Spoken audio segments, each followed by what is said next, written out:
And one second. It's just live stream. I'm practicing my philosophies of failing forward.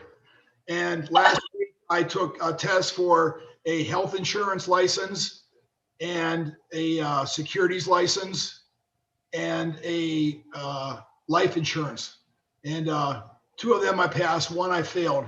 But the failing, it hurt at first, but it's a learning process. And it motivates you to do better the next time.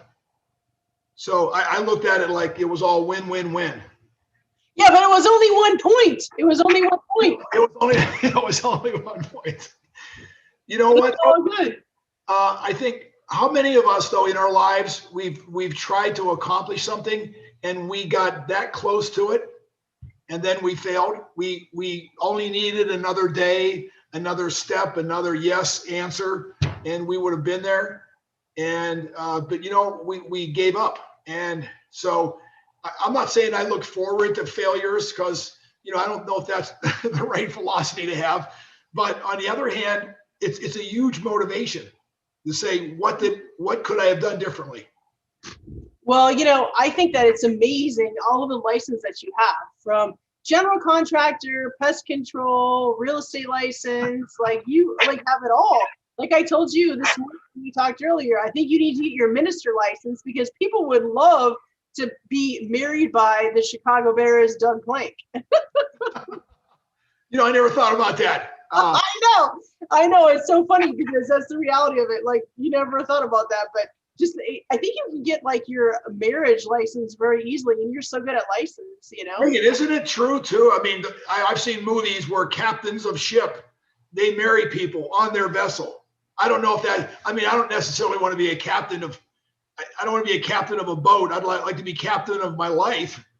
You know, to be the guy in charge, making all the calls.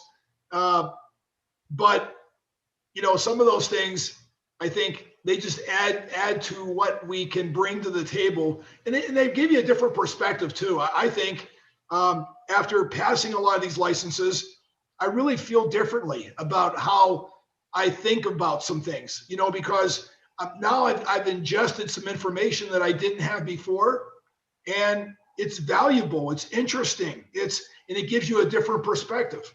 You know, it goes back to that old philosophy, we don't know what we don't know. And I knew a lot of people that didn't know what they didn't know. And they thought they were just going through life having fun and enjoying things, but they didn't really know anything about anything.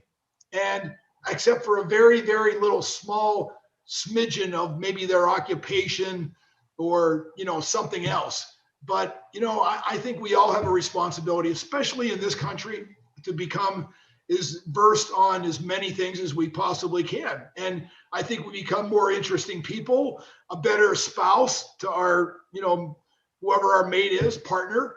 And, you know, you do a better job at whatever you're trying to do occupationally. I think you become a better person. Yeah, education is huge. I agree 100%. Like education is huge. I like learn every day something new, and it makes a big difference. But no, I just got to tell you a quick story. So when my parents had their 55-year wedding anniversary, they had my uncle do the renew their vows type thing, but he just went online and got, you know, a minister a license basically. So that's why I was thinking about it this morning when I spoke to you, because he just went online. It was like a one-time thing. It was just kind of cute, but yeah, he renewed their vows at 55 years. Yeah, it's, you know, and sometimes they need renewed quite often because sometimes there's arguments, disagreements, all those sort of things that you get into with your spouse or partner or whatever you want to call it. And, you know, and just get things back on track and get things back on the road, so to speak, and have understanding. And, you know, it goes right back to that same thing. Treat others like you want to be treated. I think that's a great philosophy to have. I don't care whether business or whatever. You know, there's been a couple times in my life where I've been in a business transaction with someone, and, you know, I felt like they had done something that was probably not proper, you know, in terms of etiquette and things like that. But rather than trying to make, a big scene of the situation, the parting of the ways.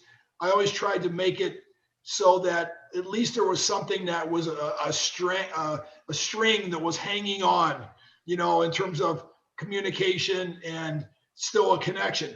And many, many times, those relationships came back to my benefit, and they came back years afterwards, in a way that, I totally was unexpected. And, they would say something like, Doug, I realized 5, 10, 15 years ago when we were in this business that towards the end of it, I was not fair. I was not reasonable. And I admire you for, holding it together. And, the right thing for us to do was to either break up or, go in another direction or whatever you want to call it. And, I always thought after those situations, wow, taking the high road is always the better route to go, because you never know. You think you'll never see this person again. I'm sorry, it's a small world. We run across a lot of people, especially if they're in the same occupational field.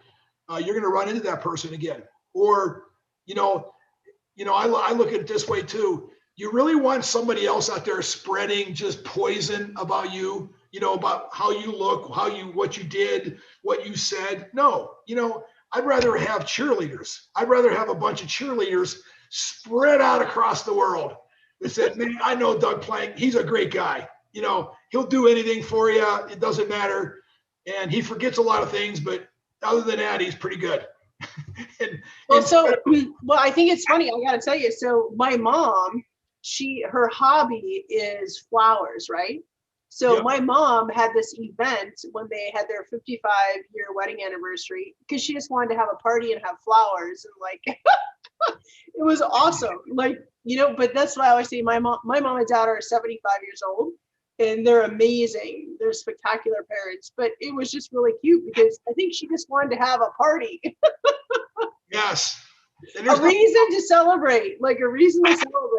And it was wonderful. All of the family came, all of our cousins, first, second, third cousins, and it was just really fun. So anyways, it just made me remember the event and how nice it was, and how, again, it was my mom that was the trajectory of that, and like making it happen, just having an event, just to have an event. And I think that's what life is really cool about, is that you have to cherish the positive things and cherish the things that are really great. And, just be blessed with that. It's funny. It's just like without people, we really don't have, without any other people on the planet. If you were the only one here on this planet Earth, I don't care if you went to the Grand Canyon, the Niagara Falls, you saw the most beautiful thing that this planet has ever offered. You know what? It wouldn't mean anything. It was because it's only you. You could talk to yourself like, isn't this wonderful? I mean, who else? You got nobody to talk to. You have nobody else to share with. And that's why you start putting things into priority. The things that are really, really, really important in this world are the things that you do with other people, or you share those memories. Because if it's you all by yourself, I'm sorry, if I was to go to Ohio State and, make some wonderful play or something and win the game, and I looked around and there's nobody in the stadium except me, it isn't the same place. It doesn't mean the same. And so really, that's why people, experiences, and interactions, it's what life is all about. It's when we have memories. How many memories do we have that aren't involved in people?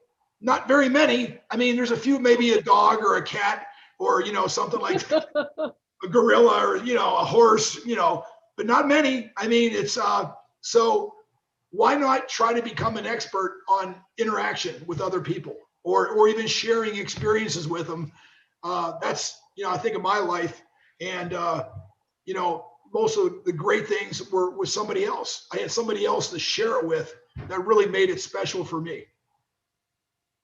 So when do you take your health and license, or your health and life test again? You know what? I can take it anytime I want, and it's probably going to be next week. It's sometimes there's a lot of information to ingest, and the key is that a lot of times tests are not designed to pass. So you have to think of that when you're taking the test. Most of the questions they ask are double negatives. In other words, there's two things that they say in that question that are negative, which brings it back to positive, if that makes any sense. Totally. I told you, like, I got my 63, my 65, my like tons of different licenses when I was a financial planner. I totally get it. And there are questions that are just totally like just blown up and not correct and to throw you off. And so that's why people like you and me might not pass by one point. No, you're right. Really trying to figure out like exactly what the answer is, but yeah, no, I get it 100%. And so but it's like life. You go through life, and your experiences teach you things. You gain experience, and when you come upon a situation, that you've experienced early in your life, you're a veteran now. You're a seasoned vet that knows how to navigate, the circumstances. And same thing is true here. It's I remember one of the questions, you would think, oh my gosh, these questions would be so difficult, so hard. And one of the questions was, what time in the morning are you allowed to call someone at home as a salesperson? There's no rules for that. There's nothing in the Declaration of Independence that says you can't call anybody in the middle of the night at 2:00. And I'm thinking, what a foolish question. And is that a different time zone? What if you're on Pacific? Can you call somebody at Eastern? They did not break any of that down, which they should have. I think the answer is 8 a.m. basically, no matter where you're at, 8 a.m. That is, you would have got that answer right. But you know what? I just think, seriously, I mean, that's a question on one of these exams that's going to allow you to either sell something or not. What if you're an early riser? What if you get up at 5:00 every day? That's a long time till 8:00, 3 hours. You might want to text them. Maybe. That's illegal. That's illegal. You can't contact anybody until 8 a.m. We all know that. Unfortunately, my phone starts ringing at 6 a.m. But you're right, though. But you're right. 8 a.m. is the key. Yeah, 8 a.m. You're absolutely right. And so I'm just thinking, that may have been my either I passed it or didn't pass it on 8 a.m. Yeah, well, because you're a go-getter, so you're like me. You're up early and you're contacting people, so that you like time is not interesting for you. Like I get it. So, but yeah, maybe that's the one point you missed. I could have been a licensed agent this morning had I not put down 9:00. Oh gosh! I mean, 9:00 is. I see. I'm thinking in a retail manner. There aren't many stores that open up at 8 a.m. for retail sales. No. Either selling shirts, clothing, electronics. No, there just aren't a whole lot of buyers out there at 8:00. Now, maybe there are. Because if a business is really concentrated on telephone and through communication like that, then maybe it works. But retail is generally, I got to go see it, I got to go touch it, I have to go feel it. You know what I'm saying? So you don't want people coming in at 8:00, which means they got up at 7:00 to come to your business at 8:00. And that means you're getting up. You're waking up out of your bed at 6, 7 o'clock, taking a shower, a bath, whatever, shaving your whiskers, whatever, and getting to the place and dressed, ready to go. So it really does have a huge impact on how different businesses function. Well, it's funny because I remember when I was taking all those financial planning tests, it was funny because when you take the test, it gives you this like 3, 2, 1 countdown, and that says pass or fail. Yeah. And so like, as you're sitting there taking the test, it's going through the process and it's calculating all your answers and you're waiting and it's going, I don't remember if it was 10 seconds or it felt like forever. If it was 10 seconds or 5 seconds, and then it would say pass or fail. And I used to sit there at the computer and I was like, oh my gosh, it totally was so stressful. And when I took my health, it was a fail. And I missed by 1 point, just like you. That's what makes it so funny. I missed by 1 point, and it was probably some goofy question that I just, was irrelevant. But anyways, but then I went back and took it and passed again. But anyway, the point is I understand what you're going through. But I just think that the lesson for all of our listeners is getting licensed and doing these different types of things to have side hustles, if you want to call it, or do different things that while you're doing your normal career is really positive. Whether that's a real, like my son turned 18, he can be a realtor. So I'm helping him get his real estate license. I'm paying for that so he can do that. And so, there's so many things you can do outside your normal day job. And that's what I think is cool, that you understand that. Don't you think too? We're always on the clock. I got to a situation where I had 5 minutes were left in the testing area, and I had 20 questions. 20 questions. So in 5 minutes, that meant that I had to answer 4 questions in every minute to get to my 20 questions. And obviously, I have the pencil on. I'm just writing as fast as I can. It's like I'm just going through there. My thought process is so quick. I'm like driving a car through traffic. Left, right. That's how I was answering those last 20 questions. So one thing I'm going to make sure now that we're all on the clock. Whatever we do, our age tells people who we are, what our experiences are, where we've been, or what our age is. And so the same thing with taking a test. You have to be in a position, give yourself a chance to succeed.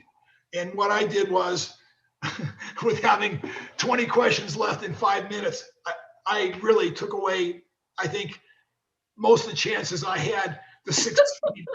But you know what? I learned a lesson. And I guarantee I will not be taking as much time now on these questions, reading them through 2 or 3 times. And, a lot of times what I would do is, it wasn't so much for me finding the right answer. It was for me finding 3 of the wrong answers. So out of the 4 questions or answers I had, and that's the same thing and true in life, don't you think? We learn how things we don't want to do. And those are going to be a great guidance for us, in what we do later in life.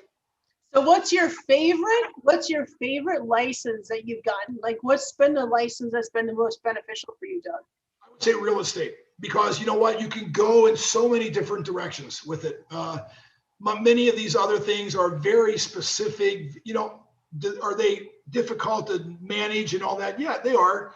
But the real estate, I like the real estate because I like talking to people, and that's a business of communication. You've got to be talking with other people, and you have to know what you're talking about. You can't say, look at that lovely blue wall there, or how about this nice white cabinet? People are going to fall that, they're not going to fall for that one. You're like, or I'm really cautious on commenting on it. Sometimes you go in a house, you either like it or dislike it. Now, you know what? You got to remember, the person with you is totally different than you. They may be a male or female. They may have come from a different part of the country. They may have come from a different whole scope of, are they back in traditional look of houses or in the modern? And I made the mistake. This is one of the first times I was out showing somebody a house. And I said, there was drapes in the house. Okay. I go, man, who would hang those drapes up in a house? You got to be near death. That looks like a funeral, like a funeral lounge. And the lady, she looks at him, she's silent for like 30 seconds. She goes, I love those drapes. Those are the most beautiful drapes I've seen. They're perfect for this house. Doug, shut your mouth. After that, when anybody asked me about what I thought of a house, whether I thought it had an impact, I go, this is very unusual. It's unique. Words like that, which can be taken anywhere, Megan. He likes it. No, he doesn't like it. I'm not going to stand up there and tell you anything. Whether I like the house or not is irrelevant, because if you don't like it, you're not going to buy it. And maybe I can tell you about what the voltage is that comes into the house, or some sort of an insurance claim on the house, in the last, give them the old Spuds report on everything that needs to be fixed or repairs. But in terms of pointing out colors and designs, no way. Well, you I know, know nothing. my past life is real estate. I don't do real estate anymore, but I think that real estate is a great career for people. And that's why that was my son's birthday Yeah. gift so that he could do it. But I don't do that anymore. But I think that is a positive thing for a lot of people. And owning a home is the best thing you can do for your future. I really believe that. Yeah, it is. And I feel for the people right now. And I know there's going to be somewhat of a drawback on the house prices, right? As we're going through this right now. But I feel for some of the younger people, growing up in the country that will probably maybe never have a chance to buy a house in an area that they want to be in, just because of, the extreme prices that are now occurring. And now it's almost not where you want to live in this country. It's almost where you can afford to live. And Totally. It's really interesting that you're saying that because I, when as you get older, as you grow and get older, you start thinking about taxes, Social Security, all those different types of things. And the bottom line is I'm in California, you're in Arizona. The bottom line is Tennessee, no taxes. Florida, like you got to start thinking about, but then all sorts of other things come in line with family, kids, where are your kids, you know what I mean? Like, so it's a decision that, like my parents have lived in Minnesota their whole life and they'll never leave Minnesota and they love it. And it's freezing, it's cold, but they love it. And so, for me personally, I always think to myself, where do I ultimately want to retire? Where do I ultimately want to be? And I love California, but it's so expensive. I think, I go back 50, 60 years, and I'm not saying I was in a position to buy a house then, I wasn't. But if you go back 60 years and you look at anybody in the country that had a job, they had the capacity to buy a house probably in 99% of the country. Sure, I know there's a few islands, in the Northeast, Martha's Ferry and all this sort of thing. There's all these unique, very expensive plots of land. But for the most part, most people 50, 60 years ago could buy a house really anywhere they wanted to in America. I would say 98% of the locations. That is So, it's funny when my past life, when I was in the real estate space, they wanted me to do a TV show about homes in the United States. And the average home in the United States is $199,000. But we're like warped, like in California, because California, the average home is what, $999? It's crazy. So I think that wherever you live, the goal should be to be able to find a house. Because when people pass away, just from working and being a financial planner and the things I did in my past life, that's your biggest asset. Yeah, it truly is your biggest asset. And, I think what happens now is, not that there's more houses out there now than there was 20, 30, 40 years ago. Is it enough to keep up with our population? I would say probably not. I don't think that. I know there was an effort a decade ago to try to have everybody deserves a house in America. And so what happened was they lowered the standards for financing and loan origination to have anybody could go into any house they wanted to.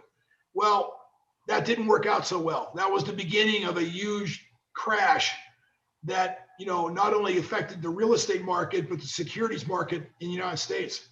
And so I don't think anybody wants to try that again. You don't hear of any. I'm going to jump in and interrupt you, but here in California, there was a news story last night, and I don't talk politics at all, but I'm an ex-news person, so I love news. You've got to talk news.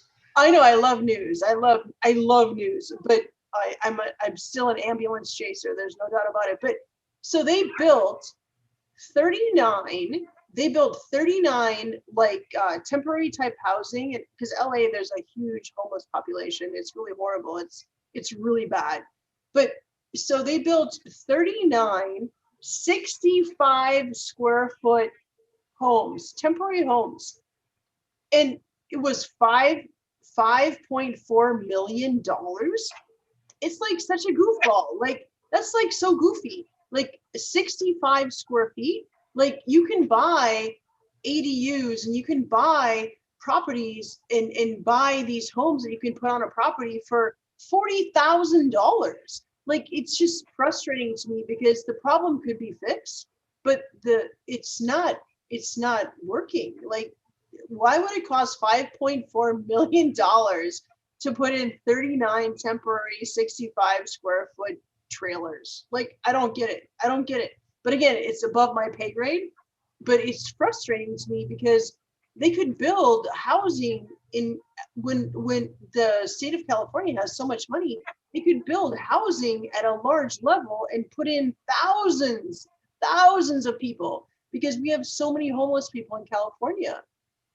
Yeah, if you remember just a few years ago, President Carter was in charge of a building effort, where he actually went out and participated in building houses for people that were underprivileged or the lower end of the economic scale. But that whole story just disappeared. And I don't think anybody in Washington even cares about the homeless people in this country, because if they did, they would do something about it, instead of spending trillions of dollars on projects that are so ridiculous. I can't even name all of them, but there's thousands that are basically consuming all the tax revenue, and people that are deserving citizens of America are in sleeping bags, sleeping on streets and lawns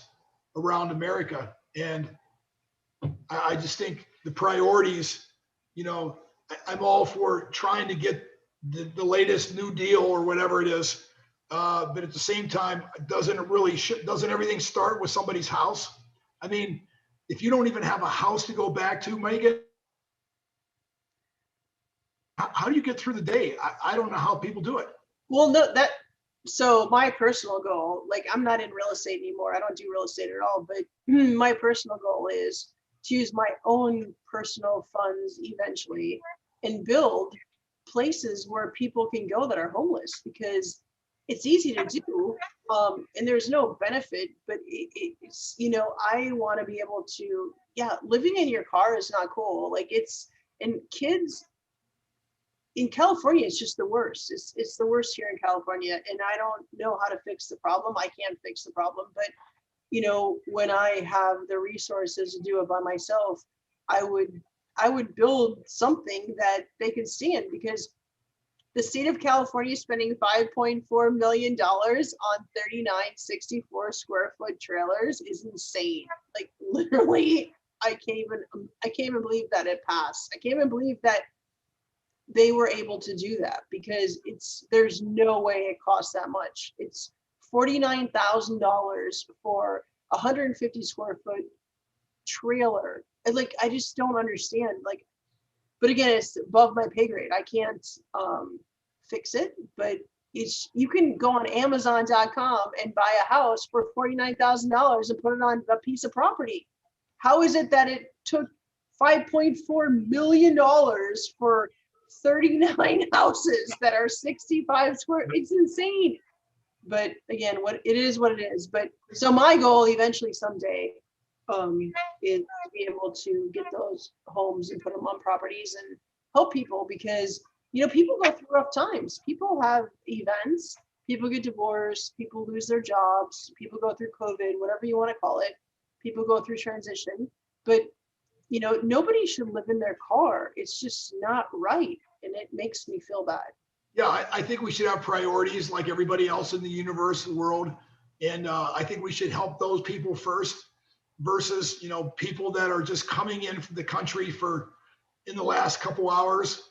And all of a sudden, they're being flown and taken places and, a company, making their life comfortable in terms of lodging, things like that. I mean, how can that happen? Meanwhile, we have people that have been living on the streets for years.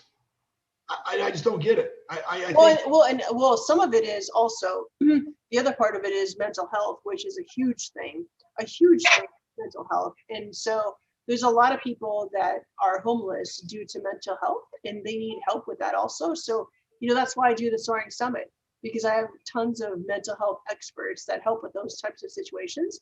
But the, mental health is one of the reasons why people are homeless. And, we have to fix that problem to fix the next problem. There's it's not a one-time game changer.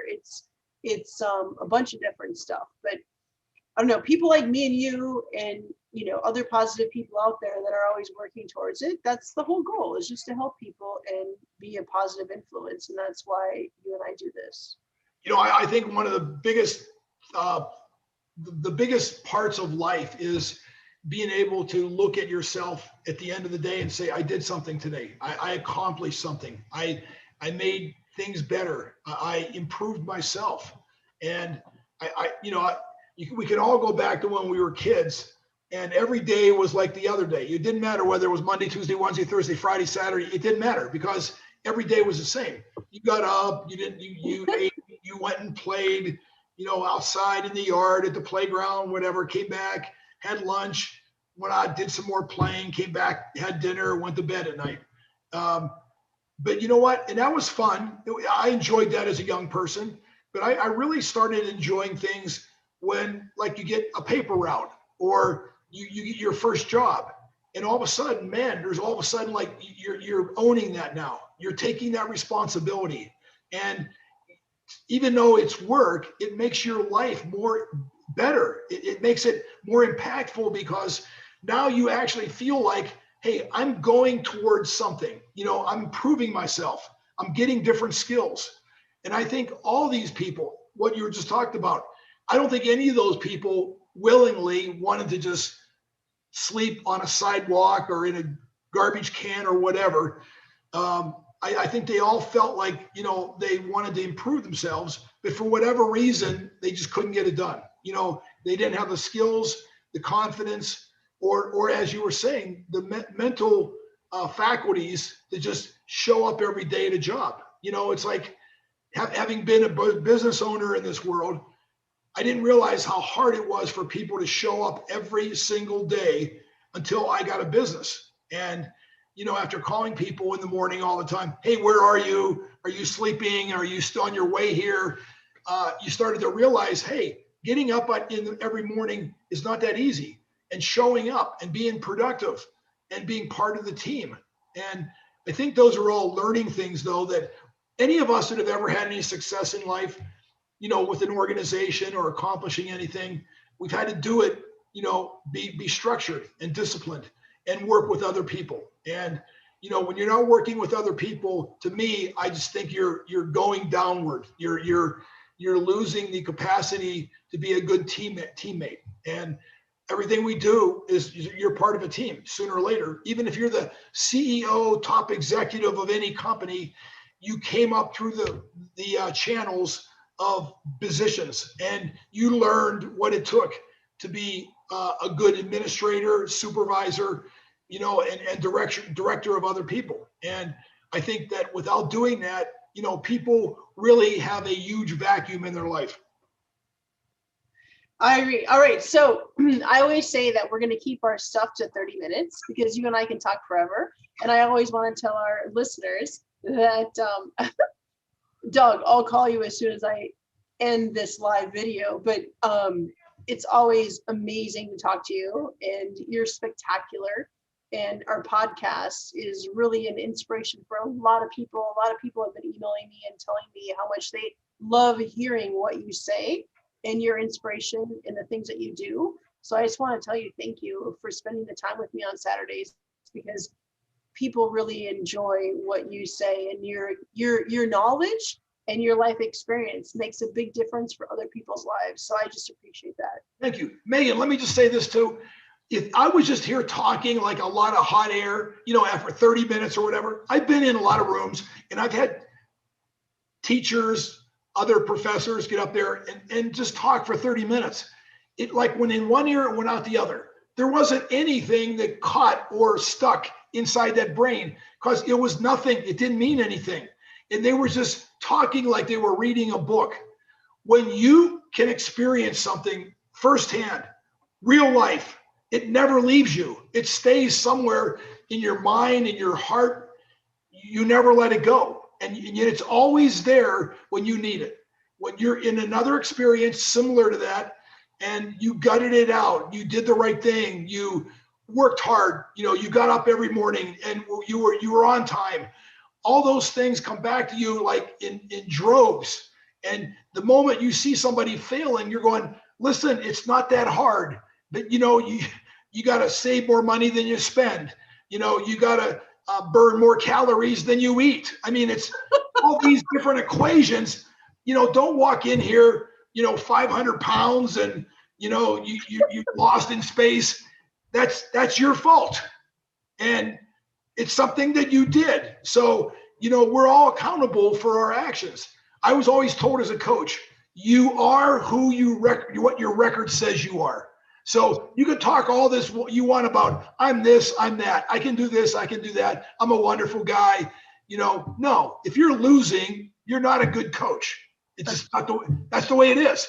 If your kids are all in criminal activities in jail, you're not a good parent. I'm sorry, you're not a good parent. Now, do I know what a good parent is from A to Z? No, I don't. But I know the majority of it. I know 80% of it, and I can learn the rest. But I know one thing, if my kids are getting arrested, put in jail, whatever, everybody's allowed to make some bad decisions. You just can't keep doing it over and over and over and over again. And I think some people just need to realize, hey, you got to start somewhere. How about today? How about the next hour we do something that's productive instead of, taking time off, turning things on, going to the refrigerator, cleaning out the closets, whatever. Do you really need to eat that, coconut cream pie at 8:00 in the morning? No, I don't think so. I don't think that's going to make your day any better.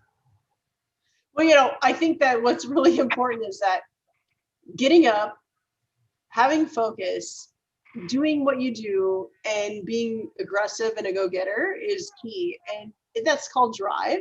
Some people have it, some people don't.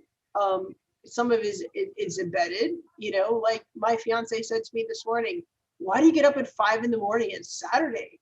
Because I'm so excited to do the things that I do. And I'm so excited to be driven, but I don't know where that comes from. I guess it's just how I was born. But so what I would say based on what you said is just have a vision, have a goal, and be aggressive. Be aggressive. You know what? People don't comprehend a life. What is a life? A life could be 1 year, 100 years. I don't know. It could be anything. It could be 10 minutes. Here's what really started making a difference in my life. Get a schedule and write down everything you do for a week. I mean, really, every single thing you do. Make a phone call. Am I at home? Am I at work? Am I driving somewhere? And that's a good one. That's a really good one. That's a good one. You look back and now evaluate exactly what you're doing.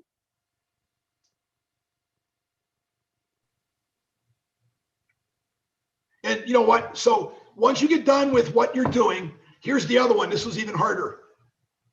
Write down everything that you eat in that day or for that week. So at the end of that week, you're going to have 1 week of what I did and what I ate. Now, you can tell a lot about a person in 7 days.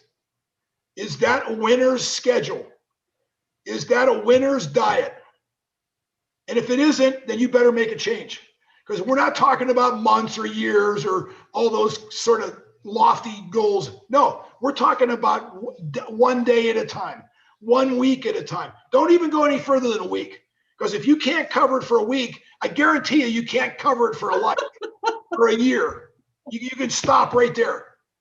And until you can have enough discipline that you can show somebody, here's what I ate for these 7 days. here's what I did. You're going to keep going around on a merry-go-round. You're not going anywhere. I love it. Real simple. Honestly, it's So not. you're so right. And it's brutally honest and it's brutally right, because when you write it down for 7 days, you're right. It's going to show the pattern. The pattern doesn't change. No, unless you most change people it. don't even have a schedule or a day timer because they don't need one, because they don't do anything. Everything's up here. Oh, it's time for me to eat again. Oh, okay. Go clean out the refrigerator, go to the grocery store, fill it back up again. And by the way, what have you done? Who have you called? Who have you talked to today that made, before you have to start getting started on doing things, everything has to start as an idea. Is the success begin like with an action or a thought? And a lot of people have challenged me in my life. Are you doing it successfully, Doug, just because you want to start something, or is this an idea of yours? And I got to tell you, they're all ideas. But that's where other people come into play. Other people gave me ideas on what I wanted to do. And then all of a sudden I made it my own. I made it me. Then it became my schedule. So I basically stole everything I have. I've stole from somebody else. That's you know what? There's nothing. What is natural or what is an invention in our daily life? When I coach football, I would take film of coaches and teams that I liked how they played, and I just adopted the philosophy. I just made it mine. I twisted it around just a little bit, called it something else. Now it was a new idea. No, I really just copied somebody else. That's all I did. What they say, it's a sincerest form of flattery is to copy somebody else. It's true. It's true. Why would you not want to go out and copy successful people? You do. I mean, yeah, we call that in the digital world, we call that hacking. We call it hacking. You got to become a hacker fast. Yeah, a hacker. Yeah, we call that in the digital world a hacker. Where you and it's totally legal. There's nothing wrong with it, but you copy exactly the successful digital stuff that you want to do. And yeah, I get it. I mean, life's hard enough by itself by trying to come up with new ideas and doing things that are unique and one of a kind. No. Just go hack somebody else.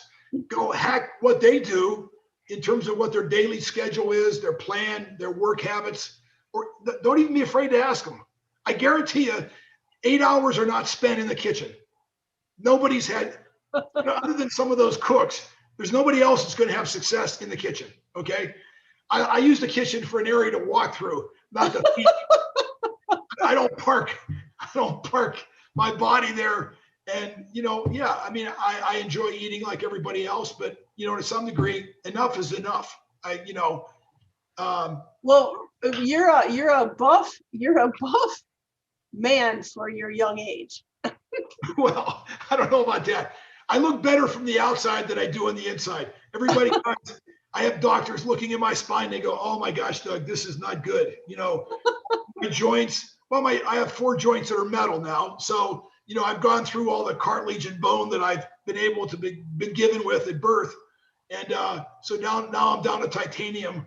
And the one thing that I really am very thankful for, that with all the injuries and all the collisions and concussions I've had, that I can still talk and walk. And, it's a great habit to have, because I'll be honest with you, if I can't run right now, I would gladly give up running for having a conversation with you. And communicate back and forth and come up with ideas and put a plan together. Wow, that's what life is all about. That's working with people again that I got back to. It's the greatest experience in life. Well, that's what's so exciting. That's why our book is going to be amazing. I can't wait for it. And all of our listeners will hear about it later on. But our book is going to be amazing because they're going to have an opportunity to hear from 30 people like you. And I can't wait for it. So I just appreciate your time. And I just love talking to you on Saturday mornings. That's all I can say. Well, thank you. Well, you know what? And I wish I could tell you I read this out of a book. No, this was the School of Hard Knocks. And I wish I could have had somebody early in my life say, "Doug, here's the game plan for you. Here's what you got to do. You have to go talk to these people and learn from them and stay close." And learn their secrets and their lessons and copy them if you have to. No, it was, my father worked extremely hard. But, at the same time, I knew that, hard work was only one part of the equation. There was something else that you had to go in a direction that you felt comfortable with and felt like, my gosh, it was restoring you, you get to the end of the day, and although you had put in a lot of time and work and effort, like with football, man, there was a feeling of satisfaction. Like, man, I really tackled that guy hard, or I forced a fumble, or I got an interception, or whatever. You could look back on and be proud of what you did that day and know that it was going to get better tomorrow. Well, so I'm going to hang up with our live, and I'm going to call you on our cell phones personally, but we just want to say thank you for all of our listeners, and we'll see you guys next week.